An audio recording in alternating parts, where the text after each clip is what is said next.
भगवते वासुदेवाय। वासुदेवाय। भगवते वासुदेवाय।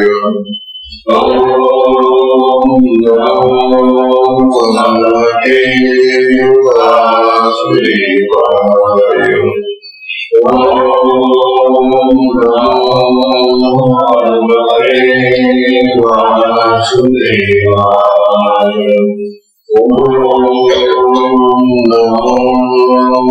भगवते वासुदेवाय। श्री सद्गुरुनाथ महाराज की जय। अवधूत चिंतन श्री गुरुदेव दत्त। परम पूज्य श्री सद्गुरु संत ज्ञानेश्वर महाराज की जय।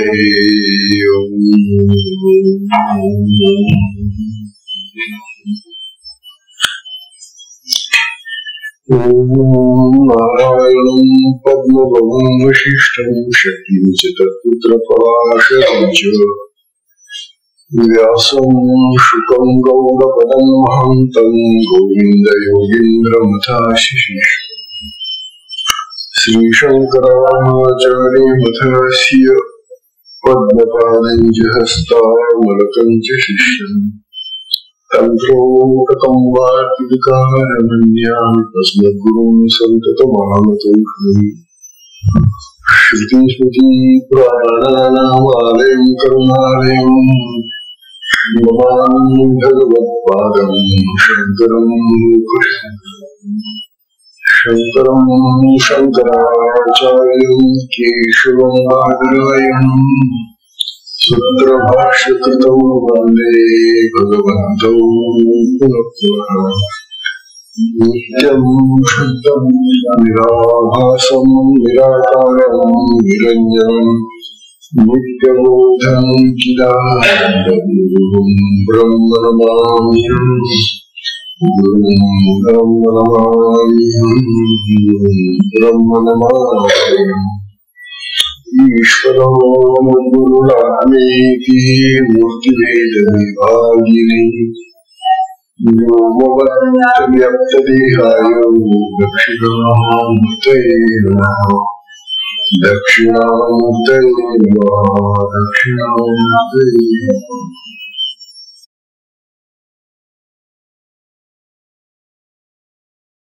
श्री सद्गुरुनाथ महाराज की जय। अवधूत चिंतन श्री गुरुदेव दत्त। परम पूज्य श्री सद्गुरु संत ज्ञानेश्वर महाराज की जय। परम पूजनीय श्री सद्गुरु संत ज्ञानेश्वर महाराज साधकांचे मायबाप बालयोगी आणि भगवान विष्णूंचे अवतार असलेले ज्ञानोबा यांचा श्री अमृतानुभव तथा अमृत नावाचा हा ग्रंथ आपण पाहतो।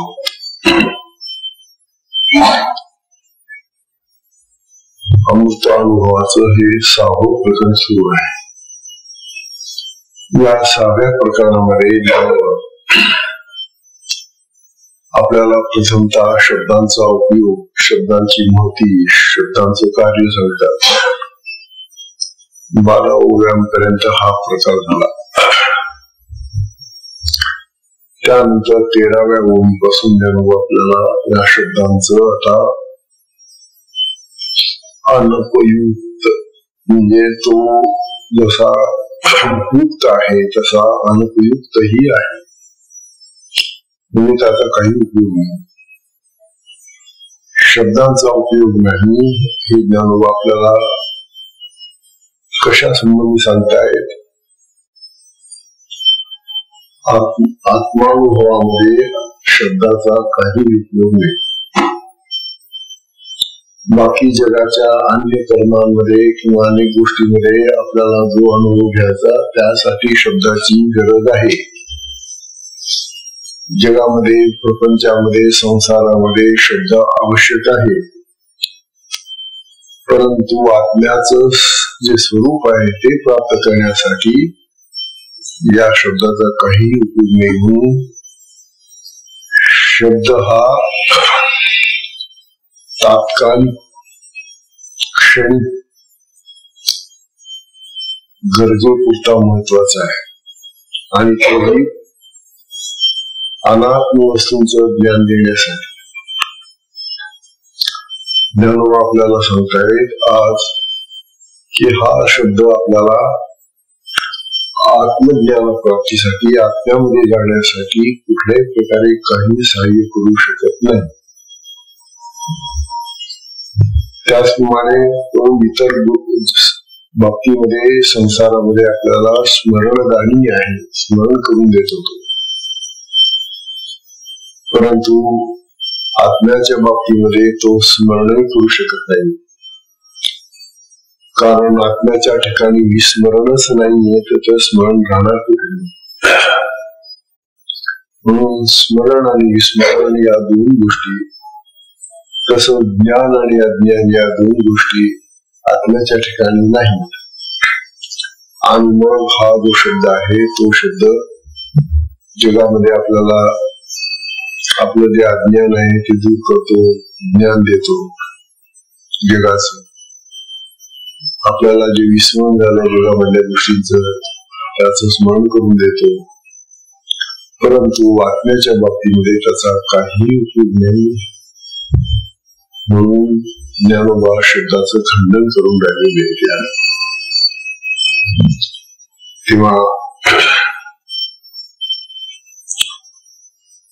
आत्म्याचा अनुभव घेण्यासाठी शब्दाचा उपयोग नाही. पण आम्हाला काय सवय झालेली आहे, शब्दाने अनुभव घेण्याची सवय झालेली आहे. प्रपंचामध्ये आम्हाला अखंड शब्दांचाच उपयोग होतो. शब्दांनीच आम्ही जाणतो, शब्दांनी ज्ञान होतं असं मानतो, शब्दांनी अज्ञान दूर होतं असं मानतो.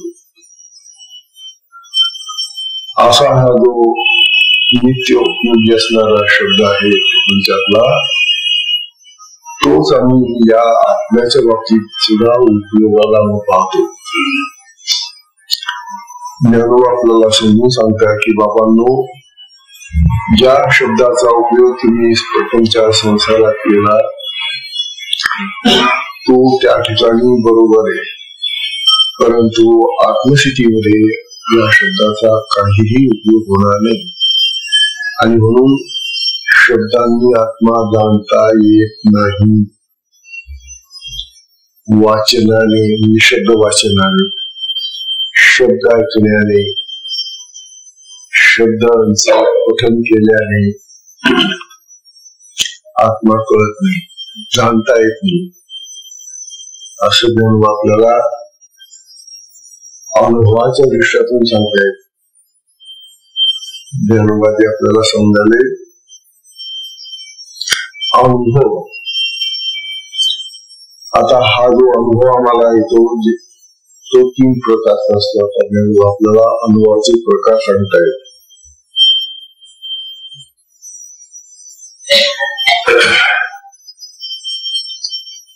भगवद्गीतेमध्ये भगवान श्रीकृष्ण अर्जुनाला शिकवतायत, सांगतायत. तिचं शिकवणं आहे. भागवतामध्ये उद्धवाला भगवान शिकवतायत.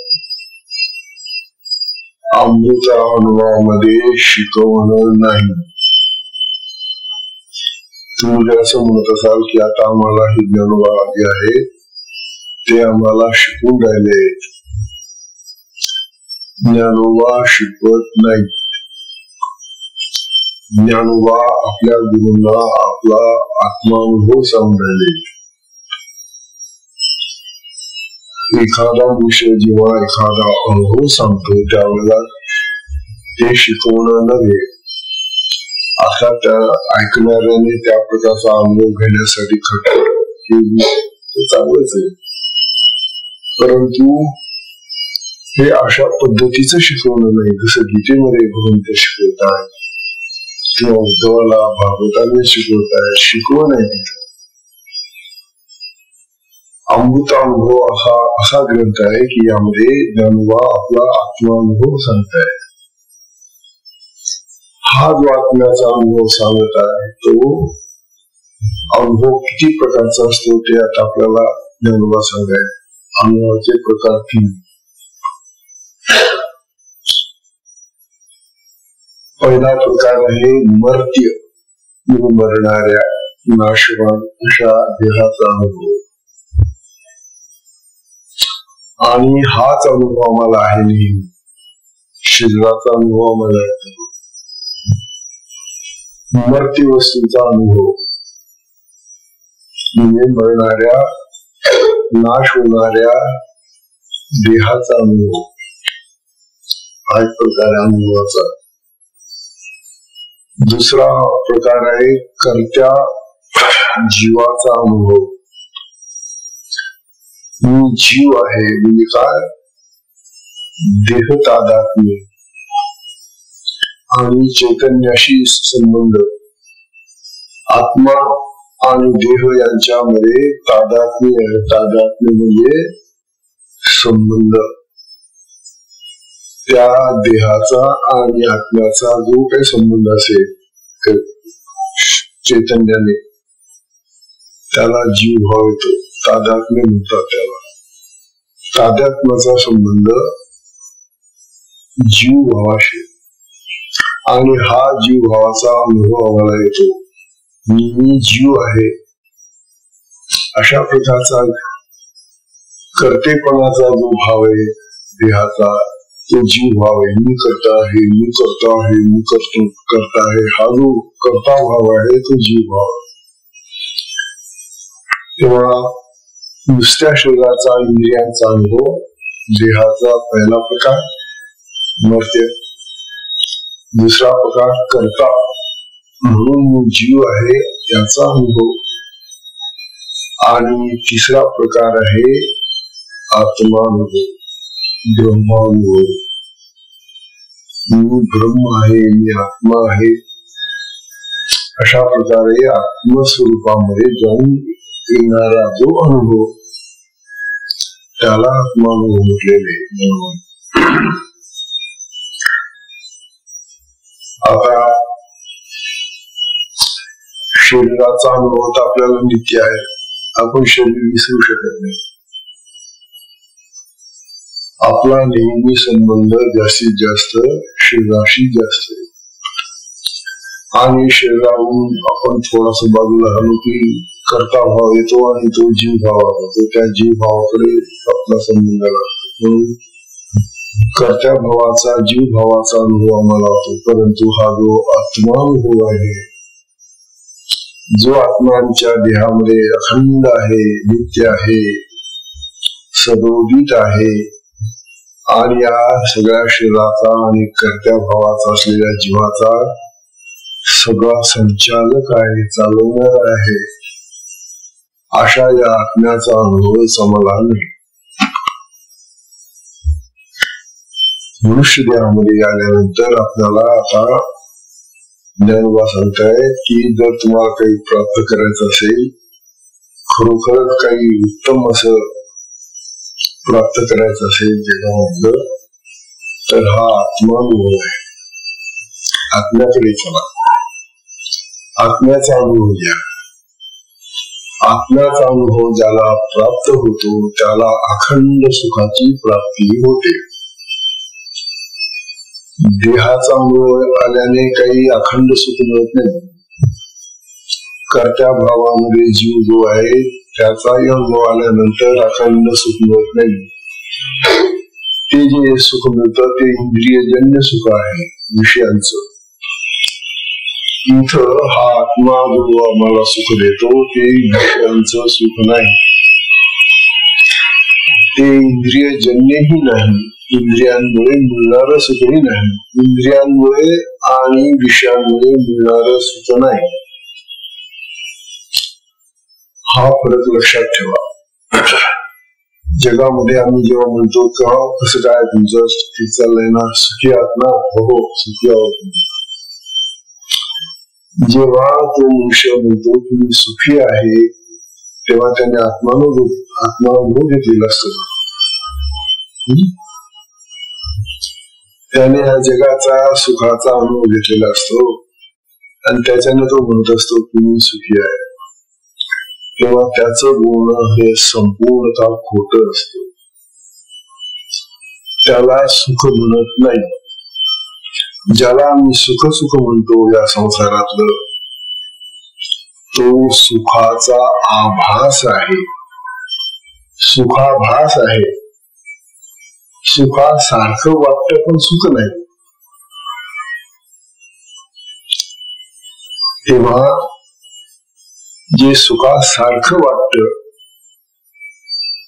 परंतु सुख नाहीये, सुख फक्त आत्मस्वरूपात आहे. म्हणून ज्याला आत्मस्वरूपाचं थोडस कळून, इतकंच कळून, थोडस जरी मिळालं तरी त्याला कळेल की अरे आतापर्यंत आपण ज्याला सुख म्हणत होतो ना या जगातलं, ते सुख नाहीच आहे, ते दुःखाचाच एक भाव आहे. म्हणून खरं सुख आपल्यात आहे आणि ते खरं सुख प्राप्त करण्यासाठी परमार्थ करायला पाहिजे. हीच गोष्ट ज्ञानोबांनी या 18व्या ओळीमध्ये काल आपल्याला सांगत होते. ते एवं अशा प्रकारे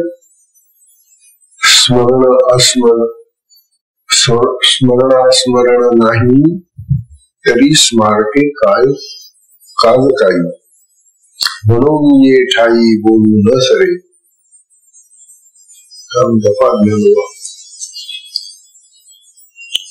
म्हणून ते एवं अशा प्रकारे स्मरण नाही. स्मरण आणि अस्मरण म्हणजे स्मरण आणि विस्मरण आत्म्याच्या ठिकाणी नाहीये.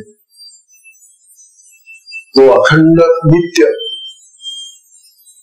प्रकाशित आहे आत्मा. तेव्हा त्याच्या ठिकाणी विस्मरण आणि स्मरण हा प्रकारच नाहीये. मग तरी स्मारके काद काही, मग त्या स्मारकाचं म्हणजे जो स्मरण करून देतो तो शब्द जो आहे त्याला स्मारक म्हटले. स्मारक काय करतो, आम्हाला आठवण करून देतो, स्मृती देतो, म्हणून त्याला स्मारक नाव दिले शब्दाला.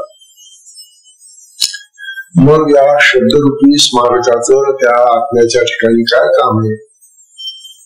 जिथे स्मरण आणि विस्मरणच नाहीये किंवा अविद्या अज्ञान जिथे नाहीये तिथे या शब्दाचा काही उपयोग नाही असं ज्ञानोबा आपल्याला सांगतात. म्हणून ये ठाई बोलू न सरे, बोलू म्हणजे शब्द बोल. म्हणून या ठिकाणी म्हणजे आत्म्याच्या ठिकाणी बोलणं संपून जातं. शब्दाचं काही चालत नाही त्या ठिकाणी, शब्दाचा उपयोग नाही.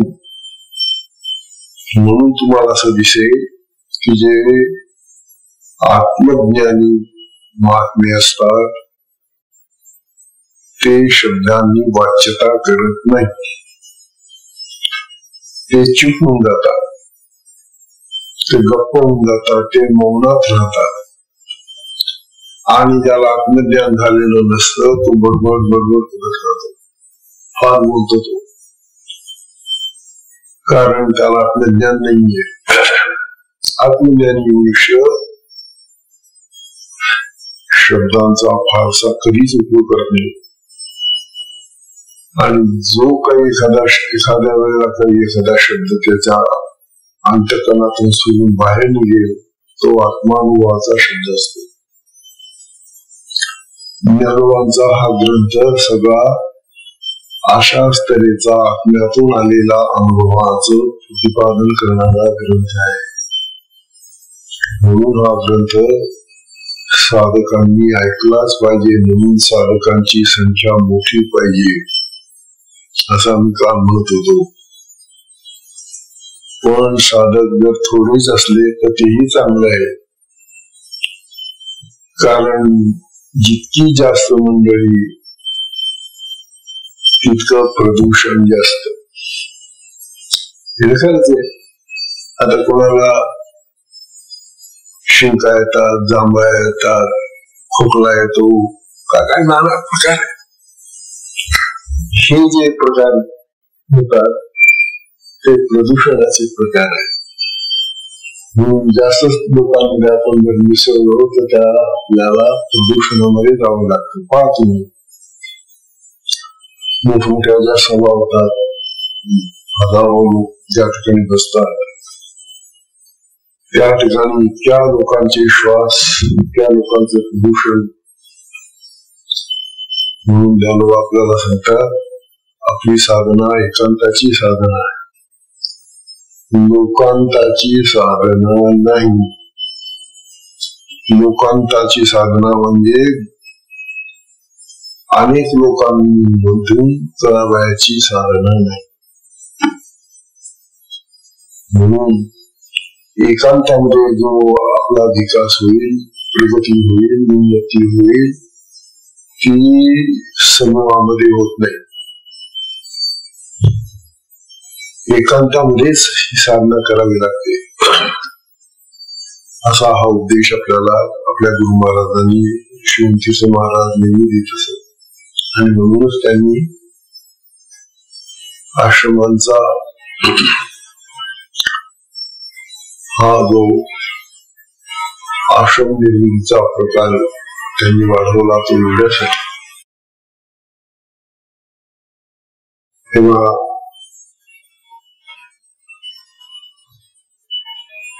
आपल्याला आता ज्ञान आपल्याला सांगताय,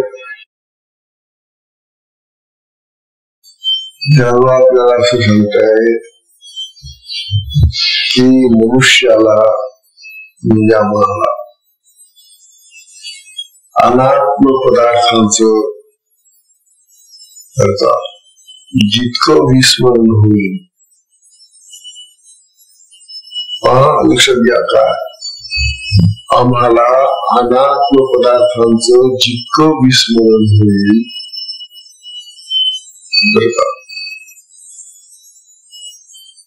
तितका परमार्थ मोठा होत जातो. आपण परमार्थी आहोत ना, आता साधक आहोत आपण.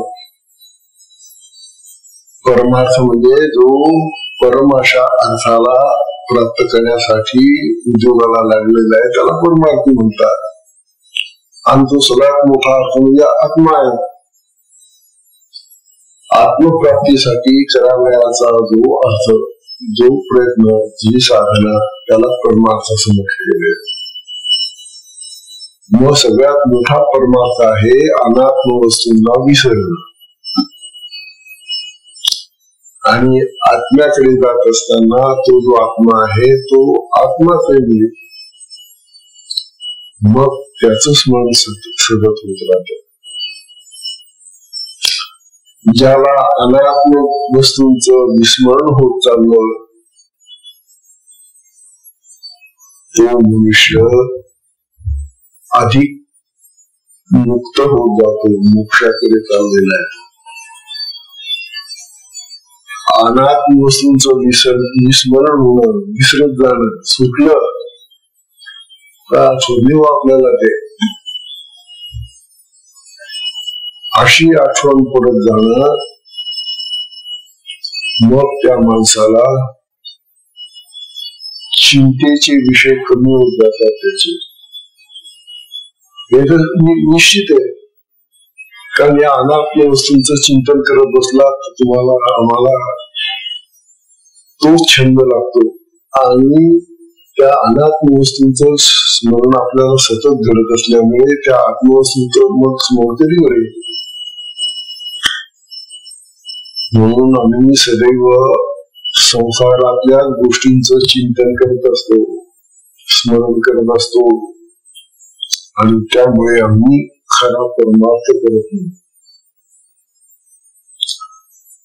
परमार्थाला या अनात्म वस्तूंना बाजूला सोडून निघावं लागतं. अहो साधी गोष्ट आहे, पंढरपूरच्या यात्रेला जायचं असलं तर घरचा सोडून जावं लागेल ना. त्यावेळेला तो चांगला पावसाळा असतो, का शेतीबाडीचे धंदे असतात शेतकऱ्यांचे. मग ते सगळं सोडून ती आसक्ती सगळी टाकून, घरातल्या लोकांची आसक्ती सोडून पाऊले चालली पंढरीची वाट. ती पावलं पंढरीच्या वाटेला लागतात. आणि ती सगळं तो पांडुरंगाचा जप करण्याच्या ऐवजी जर घरचा जप करत बसला तर चालेल का? मग काय कसली पंढरी आली त्याला? रस्त्याने जात असताना ते सगळे जे वारकरी लोक असतात ते पांडुरंगाचं स्मरण करत, भजन करत आलेले असतात ते. आणि अशा वेळेला हा जो निघालेला घरातून, याने जर घरातल्याच लोकांचं चिंतन सुरू केलं, आता माझ्या मुलांचं काय होईल, माझी शेती कशी होईल, माझं घर काय, बाजू काय म्हणेल, असंच चिंतन करत तू जर पंढरीला चाललाय तर तुला तिथं देव भेटेल का पंढरीचा? जो खरा पांडुरंग आहे तो तुझ्या आत आहे बसलेला, तो ओळखून घेईल तुला. अरे लबाडे, लोकांना दाखवण्यासाठी तू पंढरीला चाललेला, तुझं काही खरोखर पंढरीला जाण्याचं सार्थक होणार नाही बाबा. म्हणून परमार्थामध्ये लक्षात ठेवा, अनात्म वस्तूंचं विस्मरण व्हावं, आसक्ती सुटावी. आपल्याला ज्यामुळे बंधन पडतं ते बंध सोडावे, सुटावं, त्यातून मोकळं व्हावं थोडं. असा जो मनुष्य मोकळा होत नाही तो अखंड चिंतेमध्ये अडकलेला असतो, चिंतनात अडकलेला असतो. आणि मग त्याचा परमार्थ डळमळीत असतो. म्हणून डळमळीत परमार्थ करणारे जास्त लोक नको, चांगला परमार्थ करणारे थोडेसे असले तरी चालते. हे तर खरं बोलू, खूप हजारो लोक आपले शिष्य आहेत, फार मोठे महाराज आहे, त्यांची हजारो लोक आहेत. पण असा डळमळीत परमार्थ करणारे जे शिष्य असले तर काय त्या महाराजांना? म्हणून थोडे काय असेल ना शिष्य, परंतु ते निष्ठेचे असले पाहिजे, त्यागी असले पाहिजे, ते अनासक्त असले पाहिजे, ते भगवंतावर गुरुवर प्रेम करणारे असले पाहिजे, ते अशा तऱ्हेनं निष्ठेने परमार्थाचा रस्ता धरून चालणारे असले पाहिजे. मग ते थोडे का होईना. तेव्हा थोडे आणि जास्त याला महत्व नाही. महत्व आहे त्या शिष्याचं जे मूळ स्वरूप आहे ते कसं आहे. दोन शिष्य चांगले असले पाहिजे तर गुरुला किंमत आहे. आणि शिष्य जर बाजार पण करत असले, बाजारावर बसले सगळे, गुरुलाही तेच बाजार पण येतात. गुरुचा अपमान, गुरुची अवनती, गुरुला दूषण जे मिळतं ते शिष्यांमुळे मिळतं. ह्या गुरुचे शिष्य आहेत ना, बघा काय शिकवलं यांच्या गुरुनी यांना, असं लोक बोलतात. हो अरे गुरु यांना असं शिक्षण दिलं होतं, परंतु याच्या वर्तनाने गुरुला ते बोध सहन करावे लागतात. शिष्य अपराधे गुरु दंड, अपराध शिष्य करतो आणि दंड मात्र गुरुला होतो. साधी गोष्ट आहे. आपल्या मुलाबाळांचे पाहणं, मुलं चांगली निघाली आपली तर आपल्याला नाव मिळतं, बापाला त्या कुळाचं नाव निघतं. आणि मुलं जर वाईट निघाली तर ते कुळाचा घात करतात, ते बापाचं नाव उडवतात. ते म्हणून थोडे जरी लोक असले तरी चालेल, पण ते उत्तम असले पाहिजे, जास्त भरती नको. हा उद्देश होता सांगण्यावर एकाचा. आता आपल्याला ज्ञानवास होऊन राहिले. अनात्म वस्तूंच्या विस्मरणाने आपल्याला जास्त सुख वाटत, आपल्या चिंता कमी होतात. चिंता ज्याची कमी झाली तो जास्त चिंतन करू शकतो. चिंता ज्याला जास्त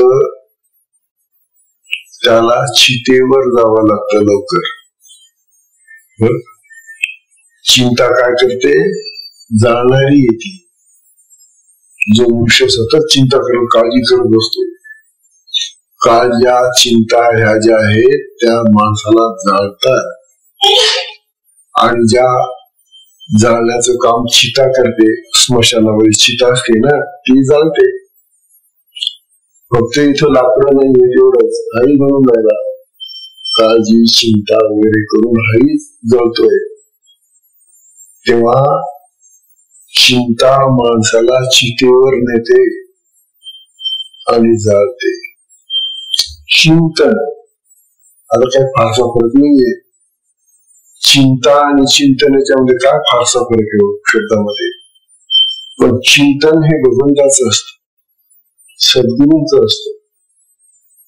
तेव्हा चिंतनाने तो मनुष्य मोक्षाला लागतो, तो मनुष्य सुखाकडे जातो, त्याला सुख व्हायला लागतं.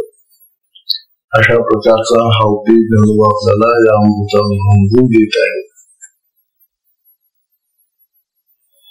आता ज्ञानोबा आपल्याला आणखी एक उदाहरण असं देत आहे की विस्मरण व्हायला पाहिजे. विस्मरणाने, अनात्म पदार्थांच्या विस्मरणाने आपल्या जीवनामध्ये जास्त सुख येतं. आणि जर आपण विसरू शकलो नाही, विसरलोच नाही, सतत त्याचं स्मरण करत राहिलो, तर ते दुःख आम्ही बरोबरच घेतलेलं असतं. हे बात तुम्ही आपल्याला सगळ्यांना अनुभव आहे. समजा एखादी अशी दुःखदायक घटना घडलेली असली, ज्या दिवशी ती घटना घडते त्यावेळेला जे दुःख होतं त्या घटनेचं, ती घटना आम्ही जर ती घटना होऊन गेली आता, आणि दररोज तिच्या बाबतीतच स्मरण चालू आहे आमचं त्या घटनेबाबतीत, तर त्या घटनेनं जे त्यावेळेला दुःख झालेलं असतं तितकंच दुःख स्मरण केल्याने पुन्हा होतं.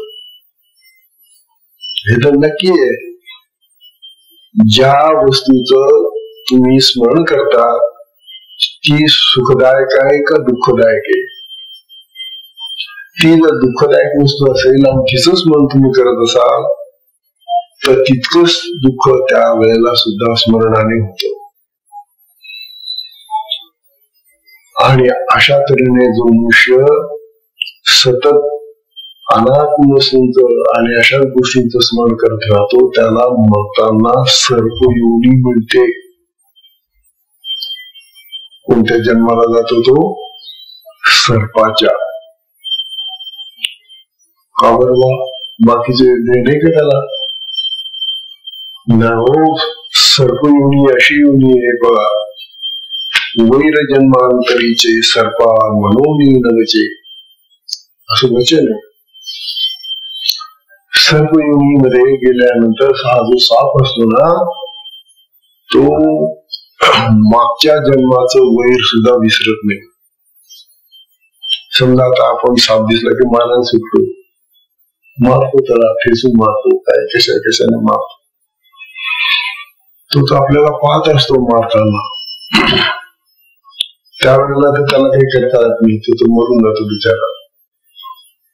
परंतु तो पुढच्या जन्मामध्ये आपलं वैर घेतो. ते वैर त्याच्या डोक्यामध्ये कायम राहतं, स्मरण जातं त्याला. आणि म्हणून सर्प हा मागच्या जन्माचा सूड घेतो आपला.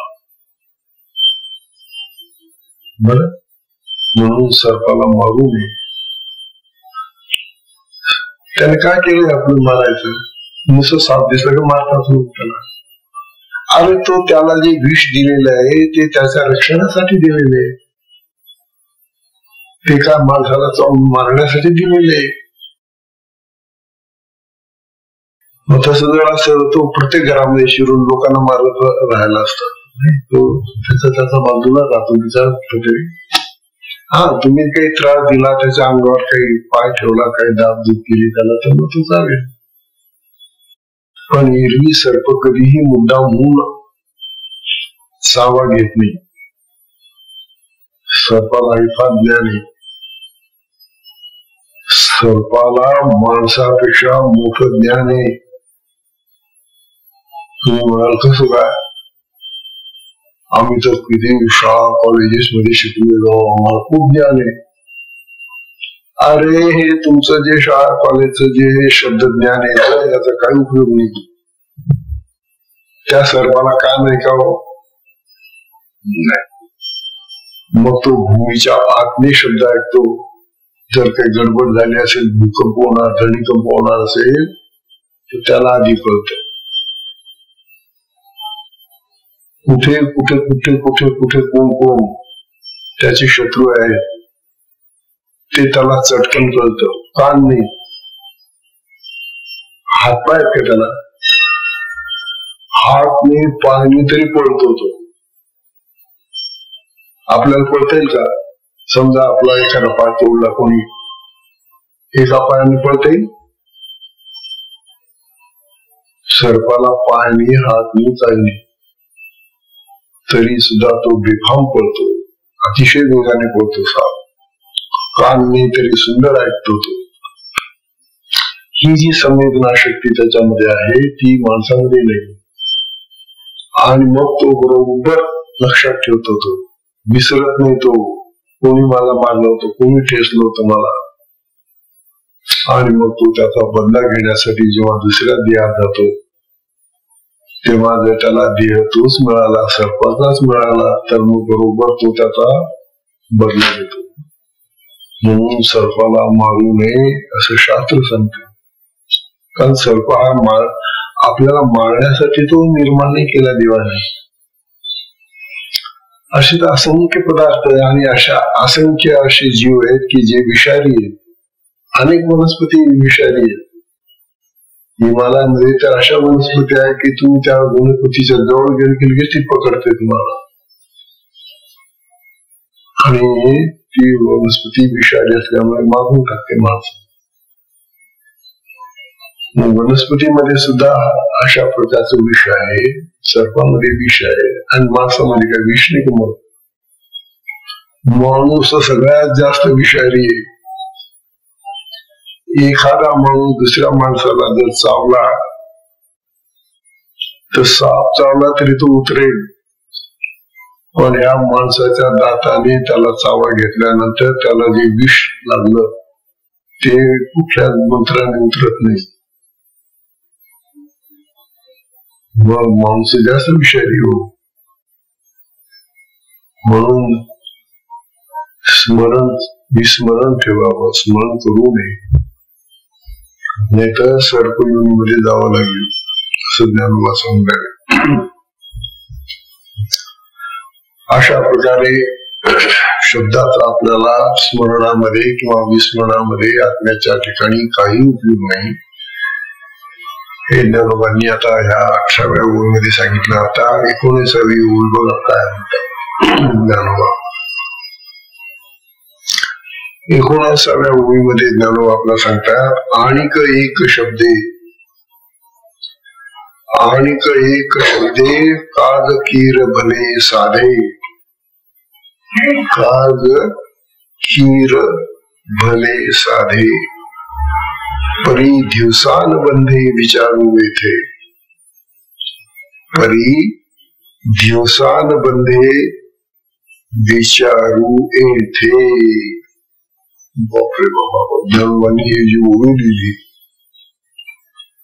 या ओवीमध्ये ज्ञानोबा सांगून राहिले शब्दाने आणखी एक काम चांगले केले. आणि एक शब्दे काज कीर भले साधे. शब्दाने एक काम चांगलं केलेलं आहे, पण ते बोलून दाखवण्याचा विचार माझ्या डोक्यात येत नाही. असं ज्ञानोबा म्हणतात. परी दिवसानवचे, दिवसा म्हणजे रेडिओ, पण मला ते त्याचं जे काम आहे चांगलं ते बोलून दाखवण्याचं धैर्य होत नाही त्या शब्दाचं. परी दिवसान बंदे विचारू येथे, परंतु ते त्याच्या कामाचा विचार करण्याचं धाडस धैर्य मला या ठिकाणी होत नाही. म्हणजे ते मुद्दामच बोलत नाही असं म्हणतात. हे काम चांगलं करतो तो. आता ही जी उभी आहे ही मोठी आपल्याला विचार करायला लावणारी उभी आहे. जिथे ज्ञानोबासारखे महात्मे सुद्धा म्हणतात की शब्द काही वेळेला खूप चांगलं काम करतो, परंतु त्या चांगल्या कामाबद्दल किती आपण बोलायचं आता त्याच्याबद्दल विचार न केलेला बरा, असं ज्ञानोबा म्हणून राहिले.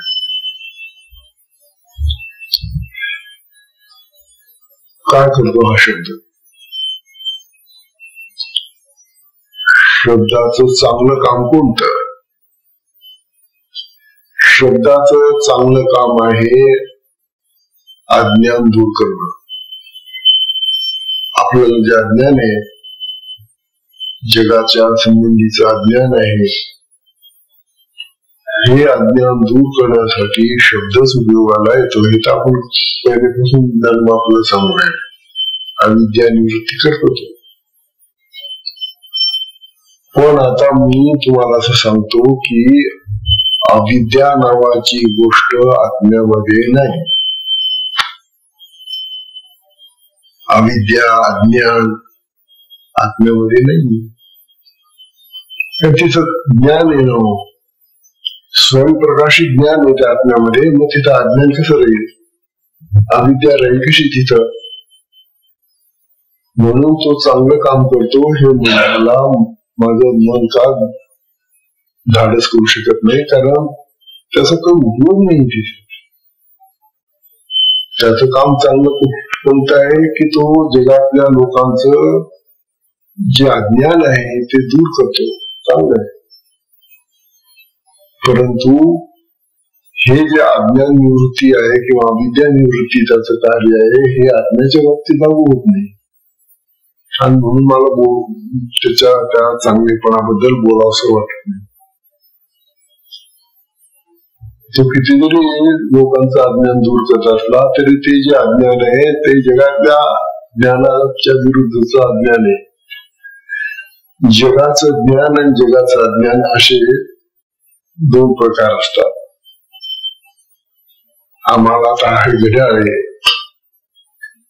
ही जी वस्तू आहे या वस्तूचं ज्ञान झालं. त्याला ज्याने घड्याळच पाहिलं नसेल त्याला जर दाखवलं तर हे काय आहे, तो काय आहे बा ठोका काहीतरी, त्याला काय माहिती बिचाराला. मग त्याचं अज्ञान शब्द दूर करतो. मग त्याला सांगेल तो शब्द, अहो याला घड्याळ म्हणतात, हे आपल्याला वेळ दाखवतं, याचे हे काटे आहेत, हे आकडे आहेत, हे असं फिरतं, हे त्याचं ज्ञान आहे. अज्ञान आणि ज्ञान एखाद्या वस्तूच्या संबंधी जे ज्ञान आणि अज्ञान आहे ते अज्ञान निवृत्ती करणारे शब्द असतात.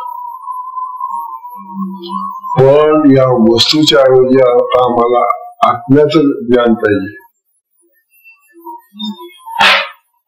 आत्म्यामध्ये अज्ञानच नाही तर ज्ञान, ते ज्ञान कुठून करेल तो शब्द?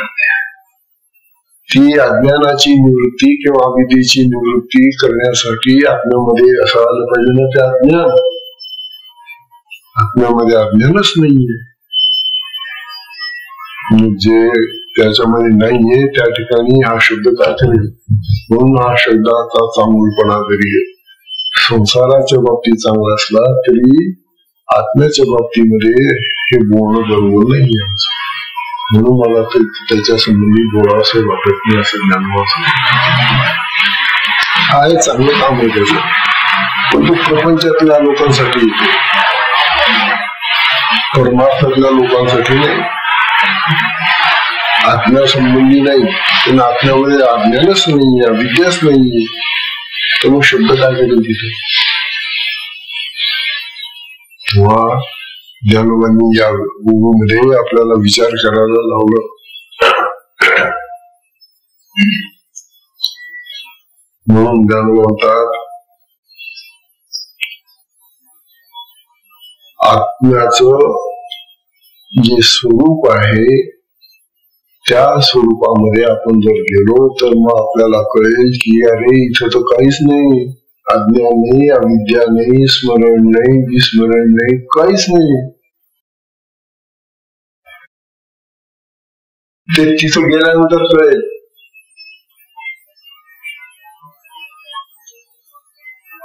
जसं समुद्राच्या काठावर गेल्याशिवाय समुद्राचं पाणी दिसेल का आपल्याला?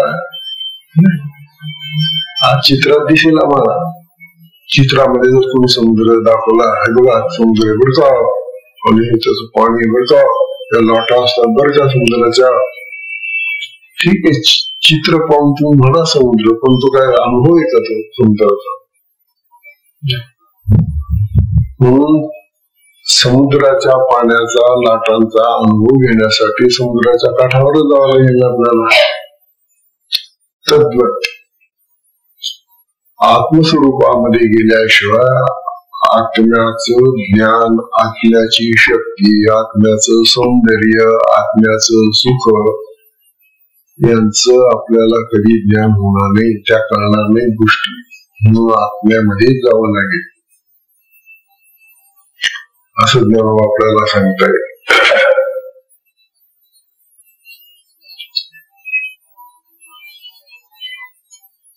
ज्ञानोबा आता आपल्याला फार सुंदर विषय आता हा सांगताय बरं का.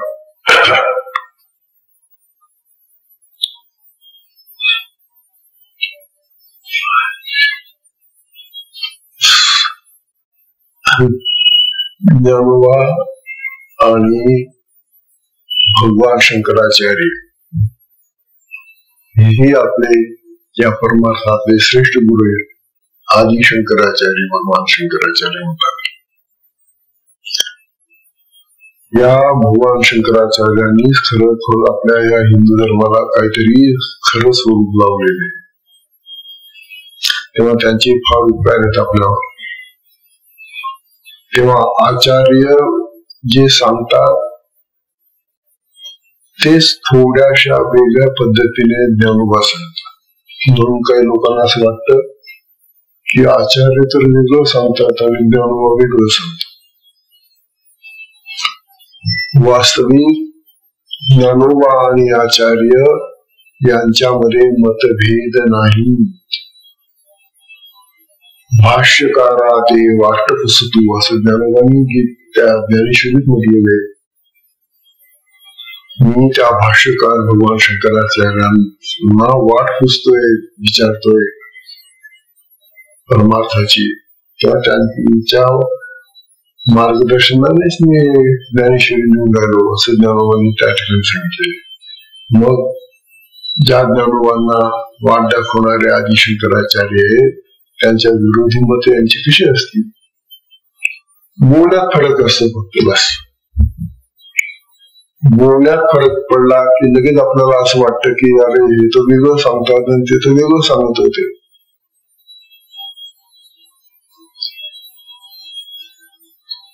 भगवान काय सांगतात शंकराचार्य? ते म्हणतात की काय खरं आणि काय खोटं. आता खोटं म्हणत नाही ते तिथं. ब्रह्म सत्यम ते म्हणतात. ब्रह्म काय आहे? सत्य आहे. जगन मिथ्या. मिथ्या शब्द वापरलाय बरं का तिथं, खोटा शब्द म्हटलेले. जगन मिथ्या जीवो ब्रह्मैव नाही परा. आणि हा जो जीव आहे तो सुद्धा ब्रह्मापेक्षा वेगळा नाही असं भगवान सांगतात. ज्ञानोबा आपल्याला थोडस वेगळ्या पद्धतीने सांगतात. ज्ञानोबा असंच म्हणतात की हे ब्रह्म सत्य आहे ब्रह्मसत्य.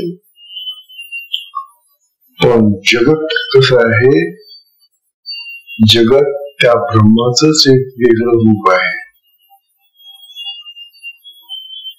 बरं, मग आम्हाला असं वाटतं, अरे ते तर मिथ्या म्हणतात आणि ज्ञानवाचं म्हणतायत की ते त्या ब्रह्माचंच एक रूप आहे जगत म्हणजे. हे कसं काय मग? अरे वेड्या, ते जेव्हा असं म्हणतात की हे ब्रह्मच सगळ्या तऱ्हेनं हे जगाचं रूप धारण करून विकसित झालेले, हे दिसतं ते सगळं ब्रह्मच आहे. म्हणून चांगली उपासृष्टी मधला पहिलीच मुली जी आहे ना, ती आपल्याला आठवा. तो आत्मा जसा लुप्त होतो, लपत जातो, दिसत नाही, तसं जगत दिसतं मला. आणि तो जसा प्रकाशित होतो तसं जगत दिसत. तेव्हा या सगळ्या जगताच्या मध्ये तो आत्मा, ते ब्रह्म भरलेला आहे. ब्रह्म म्हणजे काय, अशी एक वस्तू काय एका ठिकाणी कुठेतरी आकाशात ठेवलेली. ते ब्रह्म या जगाच्या रूपाने प्रकाशित झालेलं आहे. ब्रह्मच आहे सगळं. पण आमची दृष्टी त्या ब्रह्माकडे नाही, कारण आम्ही त्याला पाहिलंच नाही. आणि मग आमची दृष्टी या झाडांकडे, दगडांकडे, मिठांकडे, मातीकडे इकडे असते. हे अनात्म पदार्थ किंवा जड पदार्थांकडे आमची दृष्टी असल्यामुळे ब्रह्माची जाणीव होत नाही. आणि म्हणून आम्हाला असं वाटतं की या खोट्या वस्तूंना ज्ञानोबा ब्रह्म कसं म्हणतात. तेव्हा ज्ञानोबांचा विचार आणि आद्य शंकराचार्यांचा विचार यामध्ये मतभेद नाही. ते मिथ्या म्हणतात. मिथ्या म्हणजे परिवर्तनशील, बदलणार. ब्रह्मसत्य आहे आणि जग परिवर्तनशील आहे, बदलणार आहे, असं म्हणायचंय त्यांना. खोटं म्हणते. आम्ही त्या मिथ्या शब्दाचा अर्थ खोटा करून टाकला. जग ब्रह्म खरं आणि जग खोटं, असं म्हणायचं नाही आचार्यांना. म्हणून आचार्य आणि ज्ञानोबा यांच्या मतामध्ये भिन्नता नाही, हे जरा समजून घ्या. नाहीतर आपण जर काय असं वाचलं आणि मग आपल्या इकडे असंच की ज्ञानोबा काहीतरी वेगळं सांगतात आणि ते आचार्य काहीतरी वेगळं सांगत होते, असं काहीतरी ग्रह होईल आपला. तसंच होऊ नका. तेव्हा आता 20वी ओवी येते, फार सुंदर ओवी आहे. आपण सत्संगाची वेळ संपली, काय करावं. अशा काही चांगल्या गोष्टी येतात आणि नेमकं त्या वेळेला विचार सांगतो बंद करा, करा. पण ओवीचं वाचून घ्या, काय सुंदर ओवी बा. म्हणतात, का जे बोले अविद्या नाशे, का जे बोले अविद्या नाशे, मग आत्मेने आत्मा भाषे. का जे बोले अविद्या नाशे, मग आत्मेने आत्मा भाषे. हे म्हणत खेळो पिसे आले चिकी. सुंदर उभी बाबा.